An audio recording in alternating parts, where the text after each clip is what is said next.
Assalamualaikum warahmatullahi wabarakatuh. Perkenalkan, saya Harvin Mulyanzi dengan NIM akhir 150.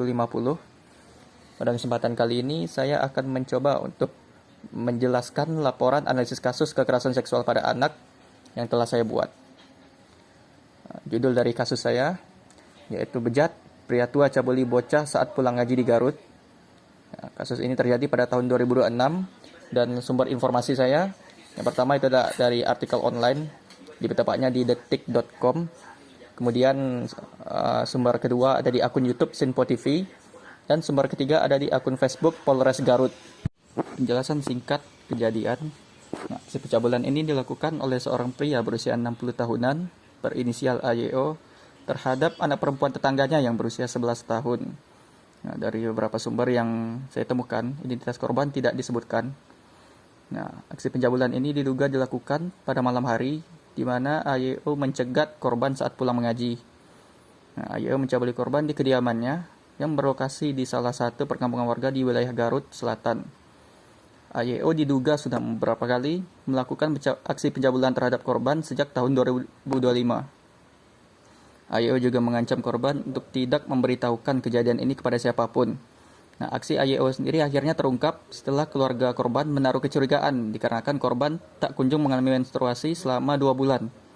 Setelah didesak oleh keluarganya, korban akhirnya menceritakan seluruh perbuatan AYO terhadap dirinya selama ini, dan kemudian ibu korban mengadukan kasus ini ke Polres Garut pada tanggal 18 April 2026. Selanjutnya, profil korban dan pelaku. Pertama, profil korban. Korban merupakan anak berusia 11 tahun berjenis kelamin perempuan, dan korban merupakan anak dari tetangga pelaku. Yang dengan kata lain, korban juga merupakan tetangga pelaku. Lalu korban tidak memiliki ikatan darah apapun dengan pelaku. Selanjutnya dari profil pelaku. Pelaku merupakan seorang lansia berumur 60 tahunan dengan jenis kelamin laki-laki. Pelaku merupakan tetangga dari korban. Dan dari informasi yang saya dapatkan, pelaku bekerja sebagai seorang buruh. Baik, pembahasan selanjutnya adalah modus operandi dari pelaku. Pelaku memanfaatkan statusnya sebagai orang dewasa untuk mengintimidasi korban yang hanya seorang anak berusia 11 tahun. Pelaku mencegat korban ketika pulang mengaji saat malam hari. Kemudian pelaku membawa korban ke kediamannya dan melakukan aksi pencabulan terhadap korban. Pelaku juga mengancam korban agar tidak memberitahukan aksinya kepada siapapun. Bukti forensik yang menguatkan kasus ini, yang pertama adalah korban tidak mengalami menstruasi selama 2 bulan, dan dari hasil pemeriksaan sementara menunjukkan bahwa korban hamil.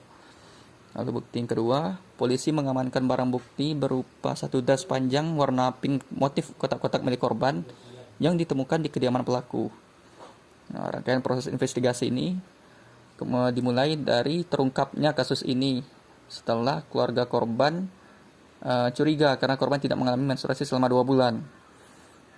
Akhirnya karena didesak oleh keluarganya, korban akhirnya mengakui bahwa ia telah mengalami kekerasan seksual berulang yang dilakukan oleh pelaku AYO sejak tahun 2025. Keluarga korban selanjutnya melaporkan kasus ini ke Polres Garut pada 18 April 2026. Dan unit PPA Satreskrim Polres Garut segera melakukan penyelidikan dan menangkap pelaku di kediamannya. Polisi melakukan pemeriksaan terhadap korban, pelaku, dan saksi-saksi, serta mengamankan barang bukti berupa dress milik korban yang telah disinggung sebelumnya. Selama proses hukum berlangsung, korban juga mendapatkan pendampingan psikologis dari pihak-pihak terkait. Berdasarkan hukum yang berlaku di Indonesia, pelaku dijerat dengan pasal 473 ayat 1 dan ayat 2, huruf B dan D, serta pasal 415 huruf B Undang-Undang Nomor 1 Tahun 2023 yang mengatur tindak kekerasan seksual terhadap anak yang dilakukan dengan ancaman, paksaan, dan dilakukan secara berulang. Dalam kasus ini, unsur pidana tersebut terpenuhi dikarenakan pelaku melakukan pencabulan terhadap korban yang masih berusia 11 tahun. Kemudian pelaku juga mengintimidasi korban agar tidak melapor. Serta tindakan tersebut dilakukan pelaku secara berulang kali sejak tahun 2025. Korban yang masih tergolong anak di bawah umur juga belum mampu melindungi dirinya secara optimal sehingga memperoleh perlindungan hukum khusus. Berdasarkan ketentuan hukum tersebut, pelaku dapat dikenakan ancaman hukuman pidana hingga 12 tahun penjara. Dari penanganan kasus yang telah dilakukan oleh pihak kepolisian, di sini ada kelebihan dan kekurangannya juga. Kelebihan dari penanganan kasus yang telah dilakukan oleh pihak Polres Garut, Nah, yang pertama itu pihak Polres Garut dinilai cukup responsif dikarenakan mereka segera melakukan penyelidikan dan menangkap pelaku setelah menerima laporan dari keluarga korban. Nah, penanganan kasus ini juga tidak hanya berfokus pada proses hukum, tapi juga mereka memperhatikan kondisi psikologis korban dengan memberikan pendampingan psikologis kepada korban. Nah, selanjutnya juga adanya pemeriksaan terhadap korban, pelaku dan saksi, serta pengamanan barang bukti menunjukkan bahwa proses investigasi ini dilakukan secara sistematis. Nah, selain dari kelebihan itu, juga ada kekurangan dalam penanganan kasus ini. Nah, pertama itu, kasus ini bisa dibilang terlambat terungkap dikarenakan korban mengalami ancaman dan ketakutan, sehingga tidak berani melapor selama kejadian berlangsung. Kemudian yang kedua, kurangnya pengawasan lingkungan dan minimnya edukasi mengenai kekerasan seksual pada anak menyebabkan tindakan pelaku ini terjadi berulang kali. Dan yang ketiga itu belum optimalnya deteksi dini dari keluarga maupun masyarakat yang membuat kasus ini baru diketahui setelah korban menunjukkan tanda fisik tertentu seperti tidak mengalami menstruasi selama 2 bulan tadi. Nah, selanjutnya rekomendasi intervensi dan pencegahan. Nah, intervensi psikologis yang bisa dilakukan kepada korban, salah satunya adalah dengan rehabilitasi psikologis. Nah, yang mana ini bertujuan untuk membantu korban mengatasi trauma, rasa takut, rasa malu, dan gangguan emosional yang muncul akibat kekerasan seksual yang dialaminya. Nah, pendampingan psikologi forensik ini penting dilakukan selama proses penyelidikan hingga persidangan berakhir agar korban memahami proses hukum serta terhindar dari trauma berulang atau reviktimisasi. Nah, intervensi psikologis ini juga bertujuan untuk membantu korban membangun kembali rasa aman, kepercayaan diri, dan kemampuan bersosialisasi di lingkungan sekitarnya. Nah, pemeriksaan dan pendampingan psikologis sebaiknya dilakukan secara berkelanjutan, karena dampak trauma psikologis pada anak ini bisa muncul dalam jangka panjang. Nah, intervensi psikologis lain yang bisa diberikan kepada korban adalah dukungan dari keluarga korban. Nah, jadi keluarga korban perlu memberikan dukungan emosional kepadanya dan menghindari sikap menyalahkan korban agar korban tetap bisa membangun kepercayaan dirinya dan terhindar dari sikap menyalahkan diri sendiri.